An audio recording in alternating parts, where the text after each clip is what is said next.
John Gordon, heard across our network and all on social media, 12 to 2 every Saturday Eastern time. He's built his Saturday show into an enormous following. And John, good to have you back on. Thank you, John. Good to be back with you. Sorry for the a moment ago. My quarrel with the New York Times here is, what does Kash Patel's girlfriend have to do with anything? No. I mean, what is it? What does she have? Like, why is it news? Why are they covering her? Why are they investigating? Why is this news? I mean, why is somebody's girlfriend news? Unless they're, I don't know, like a communist spy and you're sleeping with her, like Eric Swalwell. Like what? And of course, nobody covered that because nobody cared because they're communists. What does a guy's girlfriend have to do with anything?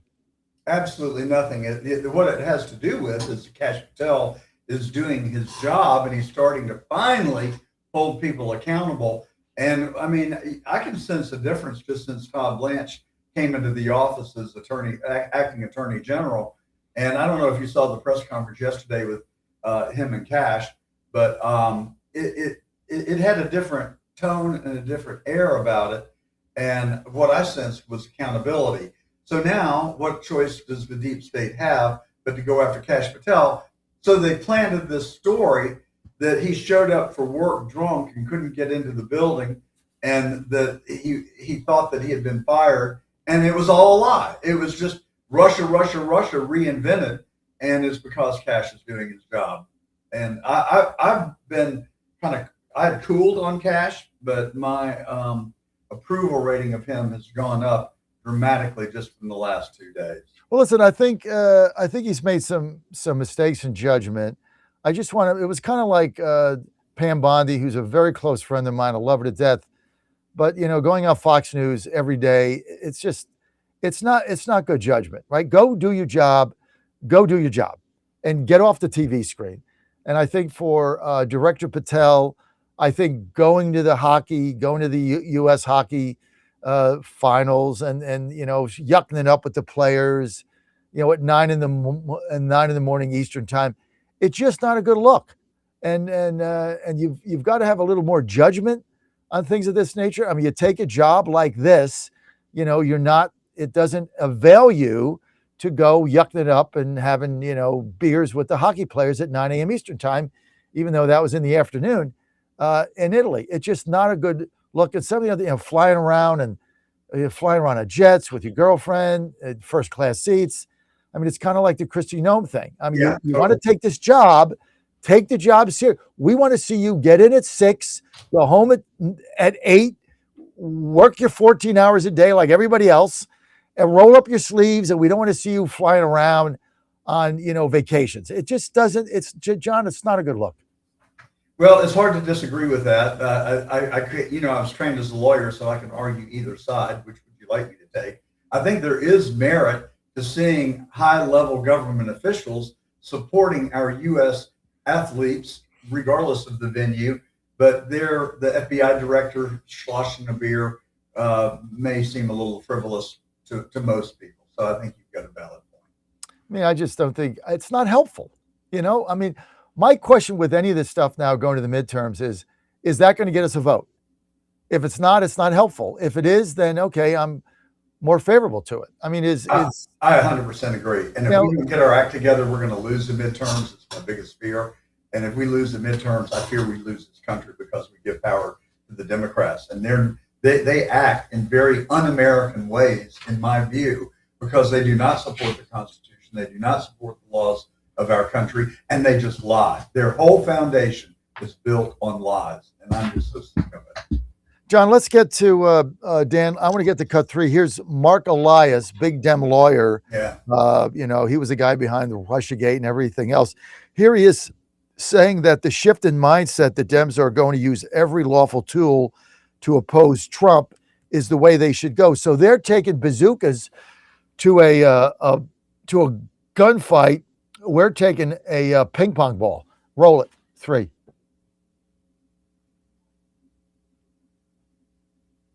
Are the participatory lessons for people to learn and import here? Look, I think we saw some of them in the last few days. I mean, I think that the fact that Hakeem Jeffries gave a statement that said we need maximum warfare, everywhere. I think it was like everywhere all the time. Everywhere all the time, yeah. Yeah, I think that Leader Jeffries got this entirely right. And I think that shift in mindset, that we are going to do everything we can. We are going to use every lawful tool available. I mean, look, you and I, Nicole, go way back in this. And, I've tried to be diplomatic over the years, and you have pressed me at times. There have been times where my approach of use every tool available has not been to the taste of every Democratic leader and everyone on the left of center position. I think there were people who thought that it was more important to preserve norms than it was to use tools. And I'm glad that that's no longer the case. I mean, Hakeem Jeffries has made it clear, Gavin Newsom made it clear, Abigail Spanberger made it clear, the legislative leaders made it clear, that Democrats are in this to fight with every tool available. And that is, I think, an enormous lesson from what we saw in Hungary. It's an enormous lesson from what we have seen with the victories we've had so far. And we need to stay in that mindset. We cannot become captive to a bunch of antiquated norms that Republicans hold up and say, but you're violating these. I've complimented you and I've complimented Tim Miller. I feel like the former Republicans, particularly the Never Trumpers, which probably you predate them, but the Never Trumpers, they don't get thrown off their game by being called names by Republicans in a way that sometimes Democrats have. So Republicans show their love. We hate you, you traitorous loser. Oh, yeah, I'm making it. Yeah, exactly. And I think that's something that the mainstream of the Democratic Party is now embracing. That they can call me, I saw earlier today on social media, there were some prominent Republicans calling me a communist and calling me, all kinds of names. And I'm just thinking what, I'm not going to take that bait and I'm not going to let it affect me. I'm just going to move forward. And I think that Democrats are learning that lesson. And that is one of the key lessons that I think we learned from Hungary. Is it in time?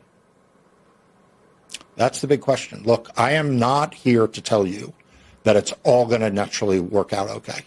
The one thing I disagree with Martin Luther King Jr. about, he was a genius and an incredibly important historical figure in American history and politics. I've never bought into the idea that the arc of the moral universe bends towards justice. I don't even buy into the idea that it bends towards justice if we all push on it. Sometimes it bends towards justice, and sometimes it bends towards complete injustice. Okay, we had enough. And so we all have to do our part to try to bend it in the right direction. We had enough. Okay. John, listen to what this guy's saying. This is Mark Elias. I don't think we're getting it. I just don't think we get it. This is a scorched earth policy, and we don't want to fight. I mean, we want to talk about good governance and tradition, and we don't want to break the rules, and we're different than them. These people are scorched earth. They don't care if you live or die, if they can get power. He said it openly. Hakeem Jeffries said it last night. This is their mindset. John, I don't think we're prepared. The party's prepared to deal with this. What do you think, John Gordon? I think you and I and others keep calling them out because they lie and they cheat and they steal. We know that, and he all but admitted it. He basically said, we'll stoop to no known lows in order to get our way. That is not America. And I'm sorry, John, I'm not willing to go there. I'm not willing to break the law, to defy the Constitution, to engage in election cheating in order to get our way. We cannot reduce ourselves to their level and maintain our self-respect and the respect of the American people. And so it is a difficult position to be in, because do we not do it and lose the election? Then we lose everything, including the Constitution and our way of life. So I get your point. I don't know where to draw the line, but I'm not willing to fight them on their level because I just don't want to get my conscience. Well, I think it's more of a mindset. We don't want to break the law, and we don't want to break the Constitution, but it's got to be a mindset. Well, so we won't even get rid of the filibuster in the Senate because John Thune is running around talking about tradition. I mean, it's the most absurd thing. They don't care about tradition or rules. I mean, wait a second, though, John. The last person I heard advocating to get rid of the filibuster? Who? The guy in Nevada who was the majority leader of the House. I had his name a second ago. Harry Reid. Harry Reid. So we went apoplectic when Harry Reid said get rid of the filibuster because he was a Democrat. Now this, to our advantage, we want to get rid of the filibuster. So I just want us to do the right thing, but I do want to fight. And I think we can fight legally, and I think we can fight tough. Right now, today, someone in the state of Virginia should file a federal lawsuit against the constitutional amendment that was passed in Virginia earlier this week. That would then puts it into the federal realm, and we can get honest justice in the Supreme Court eventually. And I don't think you're going to get it in Virginia. There's a judge, as you know, said that he was going to put a hold on the election that occurred earlier this week. Judge Hurley. And he was not going to allow this unlawful gerrymandering to go forward. The problem is that is going to be appealed to the Virginia Court of Appeals, which leans Democrat because the Democrats appointed them. And then it goes up to the Virginia Court of the Supreme Court, and that's a Democratic forum. So you lose if you stay in Virginia. If you want to fight, somebody get the guts to file a federal lawsuit and let's get it on. You know, that might not be a bad idea. I do happen to believe that the Supreme Court is going to overturn this election. The Supreme Court of Virginia. I hope you're right. You're there. You have better insight than I do. We got. I think the reason is because of the razor thin margin of the vote. If this was 62-38, I mean, they would have to say, look, the voters have spoken. The voters didn't speak. Mail-in ballots spoke in Fairfax, Virginia. Other than that, this thing was going down to defeat. So it's split, and I think the judges are going to understand this thing it violated the Virginia Constitution on 4 grounds. They only need one of the 4. All 4 is like 100%. And I don't think this thing is going to fly. I think they're going to throw it out, and then the Virginia Democratic General Assembly is going to have to do it over again. They're going to have to do it the right way, and they will. And then there'll be another referendum, and that will likely pass again, but it's not going to be for 26. So I predict it gets thrown out. Well, I hope you're right. If that's what should happen, I'm just skeptical that this democratically controlled Supreme Court of Virginia is actually going to follow the law. But like I said, you're there, I'm not. So I hope that you have better insight. But I can tell you that 30% of Virginians are Republicans, and they now have less than 10% representation in the United States Congress. That is a clear violation of the 14th due process and equal protection of the 14th Amendment of the Constitution of the United States. You think about it. But you got to get the federal court to get Virginia votes 47% Republican. They have 9% representation. I mean, this thing is so ridiculous, but they violated the Constitution. John Gordon, I got to go. People want to follow you Saturday at noon, every Saturday at 12 p.m. sharp, high noon. The Truth with John Gordon on the John Fredericks Media Network. John, thanks for being with us. Thanks for your comments. Our pleasure. Thank you for having me. I'll be right back. Joel Rubin next.